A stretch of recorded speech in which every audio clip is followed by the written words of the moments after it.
You know, it's amazing how hard-working, smart-working people have all the luck. An overnight success.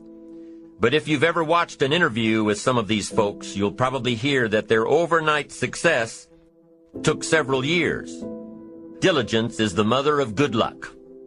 Happiness doesn't come from big pieces of great success, but from small advantages hammered out day by day. We must be happy with what we've got when we're in pursuit of what we want. Too often we say, I'll be happy when I just have more money. Oh, I'll be happy when I just get that promotion. You won't be any happier when you reach your goals than you are right now. Abraham Lincoln said it best. He said, you'll be as happy as you make up your mind to be. Being happy on the way doesn't mean you can't aim for great things. It means that big achievements come one small advantage at a time. It means that you must enjoy and take pride in your little accomplishments. Every day, every single day. Success is a pleasure. If what you are doing today isn't satisfying, gratifying, guess what? You're really not successful. It doesn't matter how many worldly possessions you may have, how many cars, how many toys. If you're not happy with your life as it is, you cannot be successful. To a school kid, success may mean a star on top of his latest test. To an outside professional, it's most likely the thrill of closing a major contract. But the one thing you will hear from everyone who is successful is that they are happy with who they are and what they are doing. Success is a pleasure. What have you done today that makes this day successful? If at the end of the day you can jot down the things that have made it a good day, you will soon see patterns forming. When you can see a pattern of pleasure, you'll know you're on the road to success. Success is measured through pleasure. You've got to be happy along the way. Good job, you need to tell yourself. I'm proud of me today. You've got to learn to enjoy the process. William James described success as a combination of two things: an inner ideal which is followed persistently with courage. I take that to mean defining a goal and having the resolve to complete it. Promise yourself you'll read the books until your skills change. Go to the seminars until you get a handle on it. Practice it until you've got it right. Step by step, piece by piece, book by book, do it until. Don't miss the chance to grow, to pay the price, until you learn. You'll discover some of life's great treasures when you pay that price. Go for it. And number 2, outer achievement related to that ideal. But what Dr. James realized was that the first part is indeed more important than the second. As long as you're working toward your inner goal, your dream, then success is possible. Now, maybe the person who's been working on a project for 10 years can be successful in his own right, if he's honestly working toward it, really happy with where he is, doing it until, going for small accomplishments along the way for however long it takes. You'll start to see things change around you, little things, not major things. If you're one of those who'd rather stay up late and get up late, and you roll out of bed cursing the alarm clock every morning, maybe you could start with the little change of going to bed half an hour earlier than normal. Maybe you'll find out that you jump out of bed in a better mood, and that you'll get more done. It all starts by making one little change. You see, you can't change what's going on around you without first changing what's going on within you.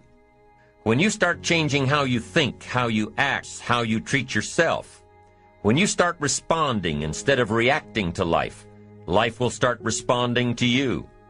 You cannot believe what can happen in such a short period of time. You don't have to worry about the winds that will most certainly blow around you, the obstacles. You don't have to worry about what other people will say.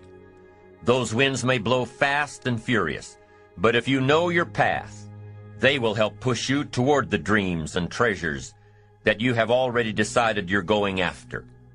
There are some amazing people around that we can learn from today, people who have already braved the storms and come out on top, people who started with nothing and ended up with something great. People who turned their focused dreams into the reality of success. Stories of success are all around us.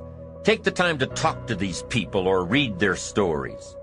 You might find out that they have already traveled the path you are now on. Many of these people have written books on their journeys. These books tell the stories and give the secrets that we can all learn from. Let's say you want to go away to a place you've never been before.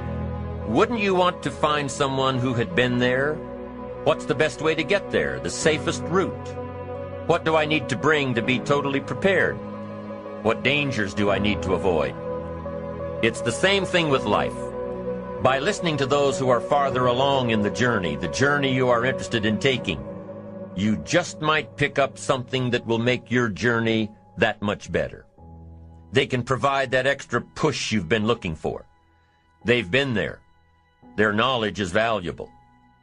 Now, most of us want to believe that we're independent, that if we set our minds to do something, simply it can get done. Unless you look to others, you can work twice as hard to get half as much. Ask for help, not because you're weak, but you want to remain strong. And ask for help and don't stop until you get it. And so I started talking to other people who had gone through my experience, and we became support for each other. There is no self-made man. There is nothing wrong with asking for what you want. And I started doing research, trying to find out what are the things that I need to do. I started reading everything I could. I started asking people questions, people who had already gone through it. I talked to everybody. I researched. I became actively involved in the process.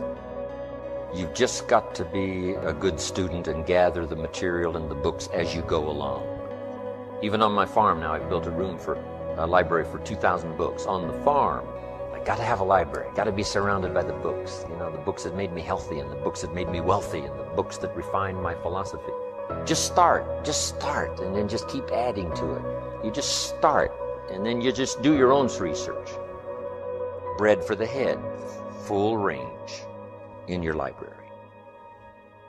What stops people from becoming successful is you look at your end goal and you see how far you are from it, and then a year later you realize you're still not there, and you get frustrated.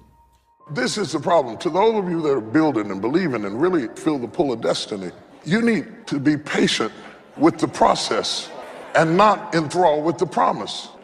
This is when many people give up on their dreams. They were anointed, but because they wouldn't go through the preparation process, they never saw the appointing come. God knows what's in your future. He knows what it's going to take to keep you there. Success is not how far you've gotten. Success is how far you've gotten from where you started. Success is a process. It's an arduous process. I'm still in the process. Set your goals, but understand it takes a long time to make a lot of money. You hear me, man?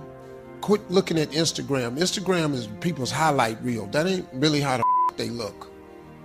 Don't get caught up in none of that. Get your grind on, hustle. Put your head down. Quit looking up. Get your head down and hustle. You know, dreaming is one thing. Goals is putting work clothes on your dreams. You got to hustle, man. You got to talk to God every day. If you ain't talking to God, you're making this thing way harder than it's got to be. You don't put God in this thing, you're going to be wandering around for a long time trying to figure it out.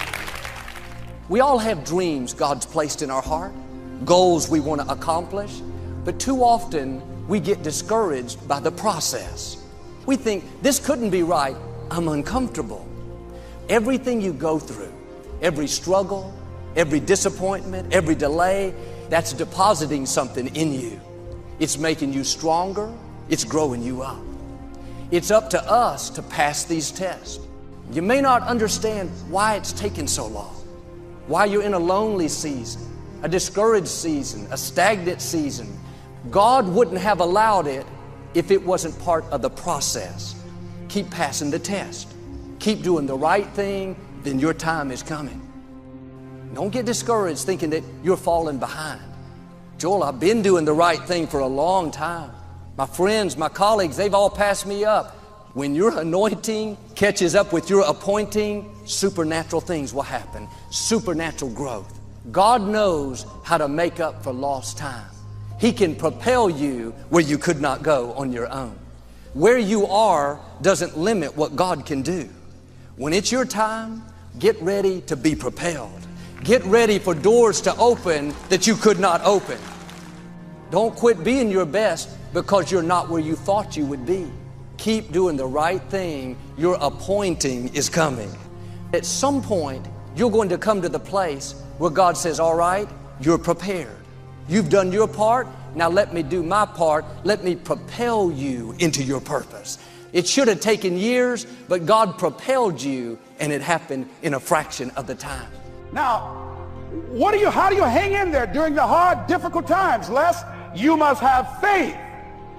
You got to have faith, and that faith gives you patience. That it's not going to happen as quickly as you want it to happen. In the Far East, they have something that's called the Chinese bamboo tree. When they go through a process of growing it, they have to water and fertilize the ground where it is every day. And it doesn't break through the ground until the 5th year. But once it breaks through the ground, within 5 weeks, it grows 90 feet tall. Without the years of underground growth, there wouldn't be any above ground growth. And I can see people coming out talking to a guy out there watering and fertilizing the ground that's not showing anything. So how long you been working on this? And you have nothing to show. This is all you got to show. And some people, ladies and gentlemen, they stop. They stop. Oh, no. You got to keep on watering your dream. Give it some time. Give it some water. Give it some focus. Until you can clap for the seedling, you will never see the tree. Until you learn how to appreciate where you are in the process, you won't get the power to evolve to your ultimate destiny. You may not see anything happening. You don't think you're making progress, but what you can't see is on the inside, your roots are going down deep. But without those years of developing our character, proving to God we'll be faithful, we won't see the increase and promotion like we should. So you need to take your eye off of the tree and water what you got now. If He took you before you were ready, you wouldn't be able to handle it. As much as we would like it to happen sooner, it wouldn't be a blessing, it would become a curse. My prayer has always been, Lord, don't give me more than I can handle. Teach me patience with the process. I learned that the race is not given to the swift, but to him that endureth to the end. I learned that speed for a moment doesn't really mean progress. I learned that when you get in a curve, you got to slow down, go through the process. God has ordered steps. You may be doing something that seems insignificant. You know you have much more in you, but don't despise the day of small beginnings.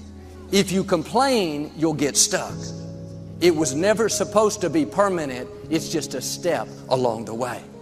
How we respond in the wilderness will determine whether or not we make it into our promised land.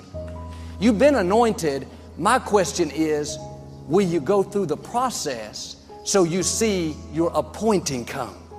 Just because you don't see anything happening doesn't mean God is not working. Don't run away from the process. The process is not working against you, it's working for you. It's getting you prepared. When you're working at your dream, somebody said the harder the battle, the sweeter the victory. See, what you become in the process is more important than the dream. You get up in the morning, you look yourself in the mirror, you're a different kind of person. You walk with a different kind of spirit. You knew it was hard, but you did it hard. Don't let disappointments talk you out of it. Don't let delays convince you it's not going to happen. You've come too far to stop now. It's always the most uncomfortable right before that baby comes. Keep your joy in tough times. When life throws you a curve, remind yourself it's only temporary. Don't fall into self-pity. Keep looking forward. The joy is coming. The breakthrough is on the way.